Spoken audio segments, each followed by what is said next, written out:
बिस्मिल्लाहिर्रहमानिर्रहीम। अस्सलाम वालेकुम स्टूडेंट्स, कंसेप्ट क्लियर नाउ के प्लेटफॉर्म से मैं हूं ज़ाहिद इकबाल, आपको अपने चैनल पे वेलकम करता हूं। उम्मीद है आप सब खैरियत से होंगे, लाइफ को एंजॉय कर रहे होंगे और अपनी स्टडी को भी साथ साथ टाइम दे रहे होंगे। स्टूडेंट्स, हमारा आज का टॉपिक है इफेक्ट्स ऑफ ग्रीन हाउस, यानी कि ग्लोबल वार्मिंग की वजह से जो जमीन के ऊपर इफेक्ट्स हो रहे हैं वो हम डिस्कस करेंगे। तो स्टूडेंट्स, इन चीज़ों को समझने के लिए पहले आपको ग्रीन हाउस के बारे में पता होना चाहिए कि ग्रीन हाउस गैसेस कौन सी होती हैं, वो क्या काम करती हैं, उसकी वजह से ग्लोबल वार्मिंग क्यों होती है। ये सारी चीजें पिछले टॉपिक में मैंने आपको बड़ी डीपली पढ़ाया था, लेकिन थोड़ा सा रिवीजन कर लेते हैं ताकि आपकी रिवीजन भी हो जाए और ये चीजें आगे आपको समझ भी आ सकें। तो स्टूडेंट, सबसे पहले देखें, ये सूरज है, ये जमीन है। दिन के वक्त सूरज से रेडिएशन आती है जमीन की तरफ, जिनको हम कहते हैं सोलर रेडिएशन, क्योंकि सूरज से आ रही है इसलिए सोलर रेडिएशन। तो दिन के वक्त जमीन इन रेडिएशन को अपने अंदर जज़ब करती रहती है, एब्जॉर्ब करती रहती है। रात के वक्त क्योंकि सूरज नहीं होता तो जमीन इन रेडिएशन को अपने अंदर से निकाल देती है। जब ये रेडिएशन जमीन से निकलती हैं उसको कहते हैं टेरेस्ट्रियल रेडिएशन। तो स्टूडेंट, दिन के वक्त क्योंकि सूरज की रोशनी जमीन के ऊपर पड़ रही होती है तो जमीन का टेम्परेचर 45, 48, 50 डिग्री सेंटीग्रेड तक भी चला जाता है। लेकिन रात के वक्त जमीन अपने अंदर से इस टेम्परेचर को निकालती है, रेडिएशन को निकालती है, तो 28, 29 मोस्टली इतने टेम्परेचर पे आ जाती है। ये गर्मियों की बात कर रहा हूँ। तो स्टूडेंट्स, इसका जो एवरेज टेम्परेचर होता है वो 35, 32, 33 इतना हो जाता है। अब टेरेस्ट्रियल रेडिएशन की वजह से जमीन ने अपने अंदर से हीट निकाल दी। अब देखें,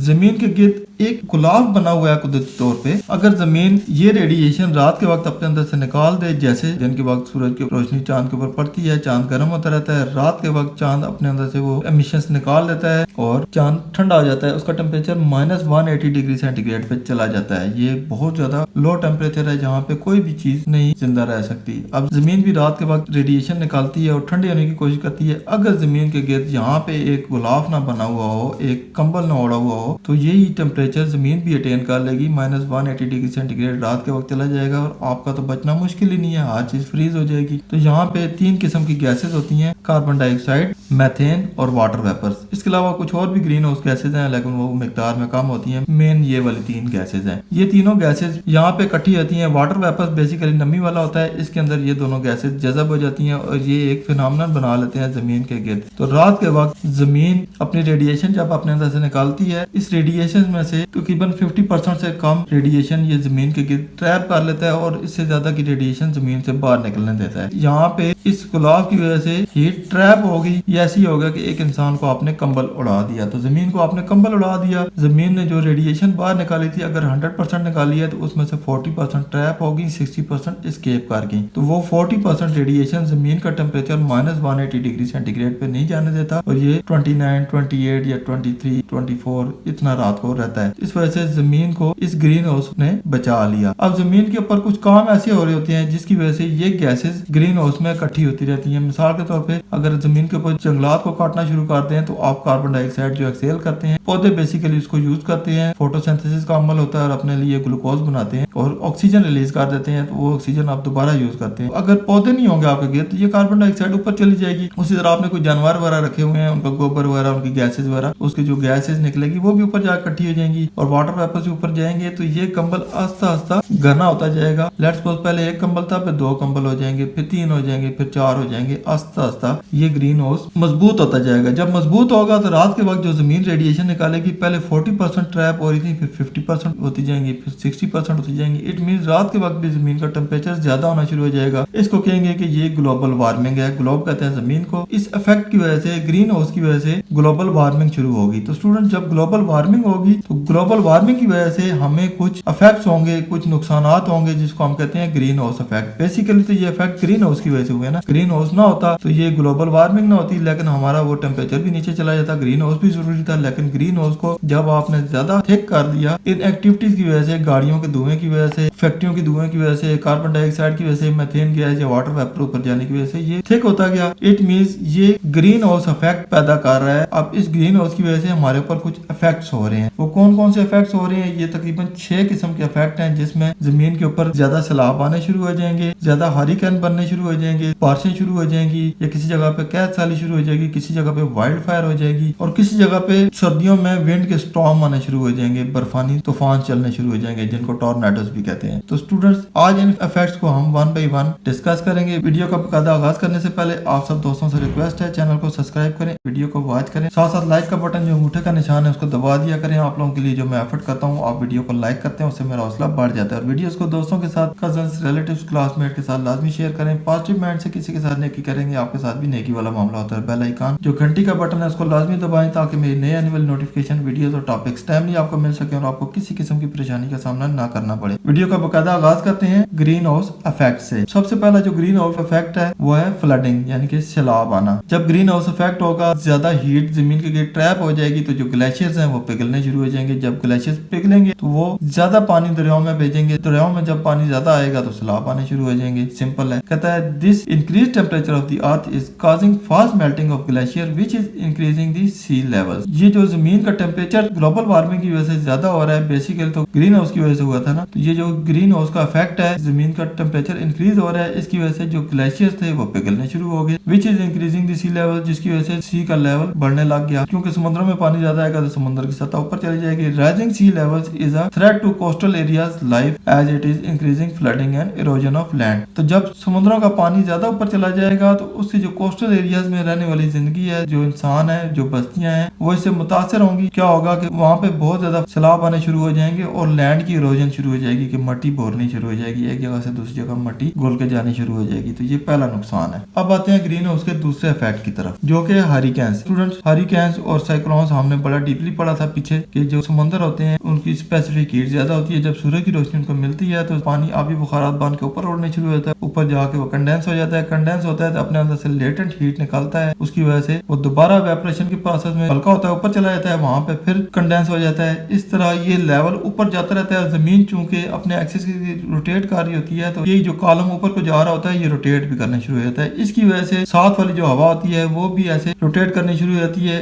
इसकी वजह से समुद्र में तूफान आ जाते हैं और ये साथ वाली आबादियों को भी अफेक्ट करते हैं। कहते हैं global warming heats up the oceans. जो ग्लोबल वार्मिंग है ओशन को हीट अप करती जाएगी, गिविंग हरिकेन्स मोर एनर्जी। इसकी वजह से हरिकेन्स को एनर्जी ज्यादा मिलेगी। This make them stronger with faster winds and heavier rain. इसकी वजह से हरिकेन के अंदर जो विंड चलेंगी वो बहुत फास्टर भी होंगी और हैवियर भी होंगी। Warm air can hold more moisture so hurricanes can drop even more rain. क्योंकि हवा गर्म होगी, इसके अंदर मॉइस्चर ज्यादा हो जाएगी, ये ऊपर जाएगी तो नमी को लेके जाएगी, तो हरिकेन्स ज्यादा बारिशें बरसाएंगे, ज्यादा तूफान आएंगे और ज्यादा सैलाब आएंगे। नेक्स्ट है रेनफॉल। अब देखें, जहाँ पे कोई समुद्र है या कोई दरिया है या कोई झील वगैरह है, अगर वहाँ पे ज्यादा गर्मी पड़ेगी तो वेपरेशन का प्रोसेस भी ज्यादा होगा। वेपरेशन जब ऊपर जाएगी तो अपने साथ नमी लेके जाएगी, ऊपर जाके इकट्ठी होती रहेगी तो बारिशें होंगी। जब बारिशें होंगी तो ज्यादा होंगी। जिस इलाके में ऑलरेडी पहले बारिशें हो चुकी थी, ज्यादा बारिशें शुरू हो जाएंगी तो वहाँ पे सैलाब आ जाएंगे, नुकसान होगा। कहते हैं rising temperature due to global warming have increase evaporation. Global warming की वजह से टेम्परेचर राइज होता है, वो वेपरेशन रेट को भी इंक्रीज कर देता है, causing greater moisture in the atmosphere and resulting in more intense rainfall in the area that already experience significant rainfall. तो इसकी वजह से क्या होता है कि ऊपर जाके मॉइस्चर इकट्ठा हो जाता है, ज्यादा हो जाता है एटमॉस्फेयर में, उसकी वजह से ज्यादा शिद्दत से बारिशें होती हैं और उन इलाकों में भी ज्यादा बारिशें हो जाती हैं जहाँ पे ऑलरेडी पहले बहुत बारिशें हो चुकी थी, वहाँ पे सैलाब आ जाते हैं, फसलें तबाह हो जाती हैं, नुकसान होता है। नेक्स्ट आता है ड्राफ्ट। ड्राफ्ट कहते हैं स्टूडेंट कात साली, जहाँ पे पानी की कमी हो जाए। जिस इलाके में बड़ी झीलें नहीं है वहाँ पे भी वेपरेशन का अमल हो रहा है हीट की वजह से। कहाँ से हो रहा है? जमीन के अंदर जो नमी होती है या पौधों के अंदर जो नमी होती है, बेसिकली वो वेपरेट होकर ऊपर जा रही होती है। इट मीन जो पीछे पौधे और जमीन रह जाती है वो ज्यादा खुश्क हो जाते हैं, जिसको कहते हैं खुश्क साली। ज्यादा हीट की वजह से जमीन भी खुश्क हो जाएगी और पौधे भी खुश्क हो जाएंगे, तो वहाँ पे भी जिंदगी का वजूद मुश्किल हो जाएगा। कहता है due to greater evaporation rate water in soil and plant is decreasing. जहाँ पे झीलें वगैरह नहीं होंगी वहाँ पे भी वेपरेशन होगी, तो मिट्टी में और पौधों में जो पानी होगा वो वेपरेट होना शुरू हो जाएगा, क्योंकि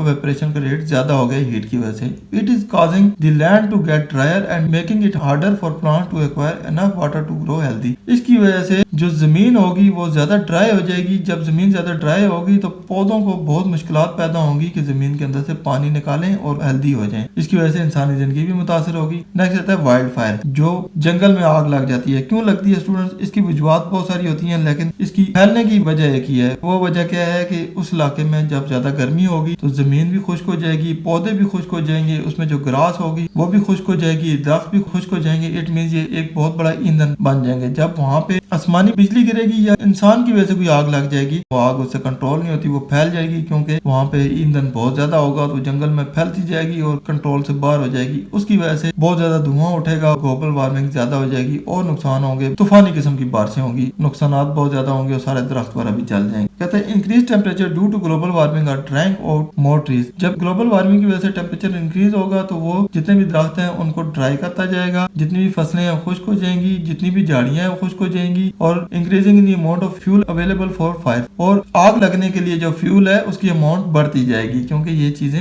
आग लगने का सबब बन जाएंगी। If a fire start due to lightning और ह्यूमन एक्टिविटी, अगर आसमानी बिजली की वजह से या इंसान की किसी एक्टिविटी की वजह से आग लग जाती है, it can quickly spread over a large area, तो ये बहुत बड़े पैमाने पे फैल जाएगी, बिकमिंग अनकंट्रोलेबल, और ये कंट्रोल से बाहर हो जाएगी। This result in huge amounts of smoke significantly decreasing air quality. इसकी वजह से एटमॉस्फेयर में बहुत ज्यादा धुआं चला जाएगा और एयर की क्वालिटी बहुत ज्यादा डिक्रीज हो जाएगी। लास्ट स्टूडेंट, विंटर स्टॉर्म्स, यानी कि सर्दियों में जो बर्फानी हवाएं चलती हैं और बर्फानी तूफान चलते हैं, उसकी वजह भी ग्लोबल वार्मिंग ही है। कहता है winter storms are events like snow, sleets and freezing rain with strong winds. तो स्टूडेंट, विंटर स्टॉर्म वो इवेंट होते हैं जिसमें देखें एक तो स्नो गिरती है, दूसरा स्लीट, बारिश और बर्फ इकट्ठी गिर रही हो, उसको कहते हैं स्लीट, जैसे हम कहते हैं यालाबारी हो रही है। एंड फ्रीजिंग रेन, और फ्रीजिंग रेन यानी कि जमी हुई बर्फ नीचे गिरती है। स्नो में क्या होता है कि छोटे छोटे से फ्लेक्स गिरते हैं, रेशे से गिरते हैं, लेकिन जो फ्रीजिंग रेन होती है उसमें बड़े बड़े लार्ज लम्प्स ऑफ आइस नीचे गिरते हैं और बहुत स्ट्रॉन्ग किस्म की विंड्स चलती हैं। Due to increase moisture in atmosphere results in heavier snowfall in winters. अब देखें जब टेम्परेचर ज्यादा होता है ऊपर जाके मॉइस्चर ज्यादा इकट्ठी होती है, ऊपर जब नमी ज्यादा इकट्ठी होगी तो उसकी वजह से ये काम भी होंगे ऐसे इलाकों में जो कि पहाड़ी इलाके होते हैं, वहाँ पे बर्फबारी भी होगी और ये विंटर स्टॉर्म्स भी चलेंगे। We have to take step to fight the effects of this global warming. अब स्टूडेंट्स उन रेमेडियल एक्शंस के बारे में बता रहा है कि जो आपने लेने हैं, अगर आप ये एक्शन लेंगे तो आप ग्लोबल वार्मिंग को कंट्रोल कर सकते हैं और इन नुकसान